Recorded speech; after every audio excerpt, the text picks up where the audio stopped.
गिनती के बाल। बीहड़ सुबह की धूप में राजू आंगन में बैठा हुआ था। सामने छोटा सा आईना रखा था और वो कंघी से बाल बना रहा था, मगर हर बार कंघी चलाते ही उसके बाल झड़कर गोदी में गिर जाते। परेशान होकर उसने जोर जोर से आवाज लगाई, रश्मि, ओ रश्मि, जरा बाहर तो आओ। राजू की आवाज सुनते रश्मि जल्दी जल्दी बाहर आई। क्या हुआ जी, ऐसे क्यों चिल्ला रहे हैं? राजू ने आईने में अपना गंजा होता सिर देखा, फिर हंसते हुए बोला, अरे घबराओ मत, अभी अभी मुझे खूब पैसे कमाने का आइडिया आया है। पैसों का नाम सुनते ही रश्मि की आंखों में चमक आ गई। कैसा आइडिया, बताइए ना जल्दी।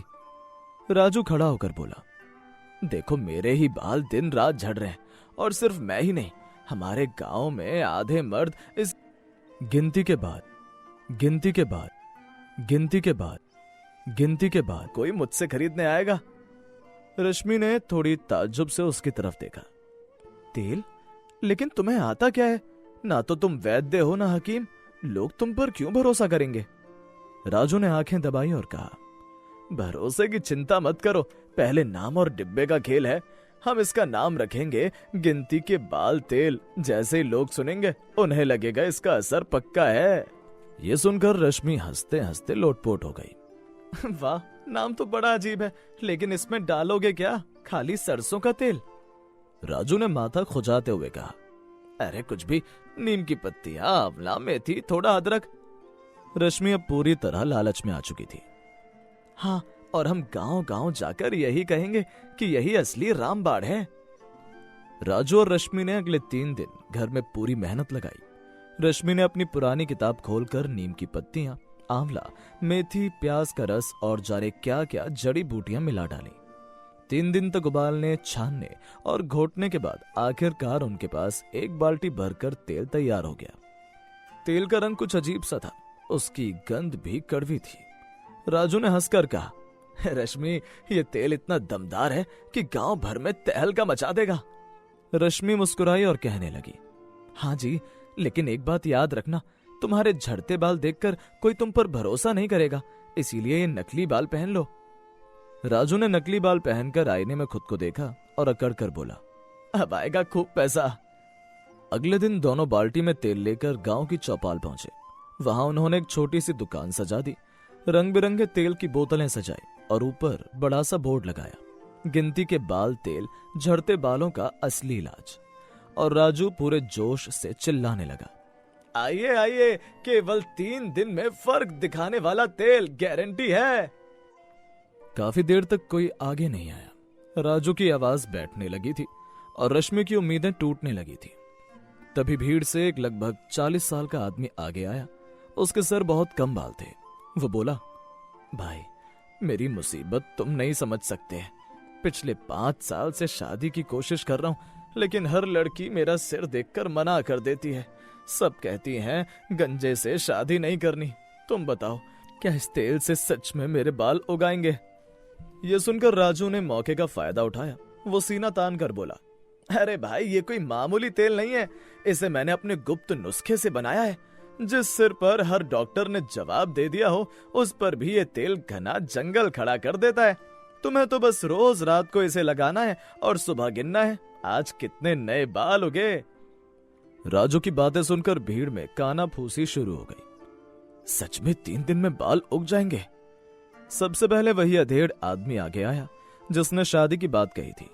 उसने कांपते हाथों से जेब से पैसे निकाले और बोतल पकड़ ली। राजू ने तुरंत ऊंची आवाज में कहा, वाह, देखो, गांव के मोहन भाई ने सबसे पहले गिनती के बाल तेल लिया है। अब अगली बार बारात इन्हीं की निकलेगी।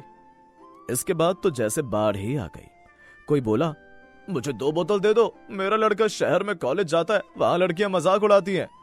एक और आदमी चिल्लाया, मुझे भी दो, मेरी तो मूछें भी झड़ रही हैं। औरतें भी पीछे नहीं थी। एक बुढ़िया आई और बोली, मेरा पोता रोज कंघी करके रोता है, 1 बोतल मुझे भी दे दे बेटा। रश्मि ने हंसते हंसते बोतलें बांटनी शुरू की। राजू पैसे गिनता जाता और बोतलें खाली होती जाती। थोड़ी देर में उनकी दुकान पर लगी सारी बोतलें बिक गईं। राजू पसीना पोंछते हुए बोला, वाह रश्मि, देखो तो, कल तक जेब में पैसे नहीं थे और आज सब जेब में खुद आ गए। रश्मि बोली, हाँ जी, लेकिन असली मजा तो तब आएगा जब लोग 3 दिन बाद लौटेंगे और हमें सच में दुआएं देंगे। ये सुनकर राजू अकड़ कर बोला, दुआएं? अरे दुआ क्या, लोग तो हमारी मूर्तियां बनाकर पूजेंगे। और 3 दिन बाद सुबह सुबह चौपाल पर अजीब नजारा था। गांव के कई मर्द, औरतें, यहां तक कि बच्चे भी अपने सिर पर हाथ फेरते हुए चिल्ला रहे थे, अरे राम राम, मेरे तो आधे बाल ही झड़ गए। तभी दूसरा आया, मेरा तो सिर चमचमाने लगा है। गांव में हाहाकार मच गया। लोग भागते भागते राजू की दुकान पर पहुंचे। राजू और रश्मि वहां खड़े थे। दोनों के चेहरे पर नकली मुस्कान थी। तभी भीड़ से वो अधेड़ उम्र का आदमी चिल्लाकर बोला, तेरा तेल लगाते हमारे आधे बाल झड़ गए, तूने हमें धोखा दिया है। राजू ने पहले तो समझाने की कोशिश की, अरे अरे ये तेल असर दिखा रहा है, पुराने खराब बाल गिर रहे हैं, तभी तो नए उगेंगे। लेकिन तभी भीड़ में से एक बच्चे ने चिल्लाकर कहा, नए बाल कहां चाचा, मेरी तो भौएं उड़ गई हैं। भीड़ गुस्से से बौखला गई क्योंकि राजू की पोल खुल चुकी थी। राजू ने डर के मारे नकली बाल वाला विग उतार फेंका। उसका चमचमाता गंजा सिर सबके सामने था। भीड़ हक्का बक्का रह गई। अरे इसका अपना सिर तो बिल्कुल गंजा है, यह मैं बेवकूफ बना रहा था। अब भीड़ ठहाका मारकर हंसने लगी। गुस्से के साथ साथ सबको अपनी बेवकूफी पर भी हंसी आ रही थी, पर सब उन दोनों को मारने पर उतर आए।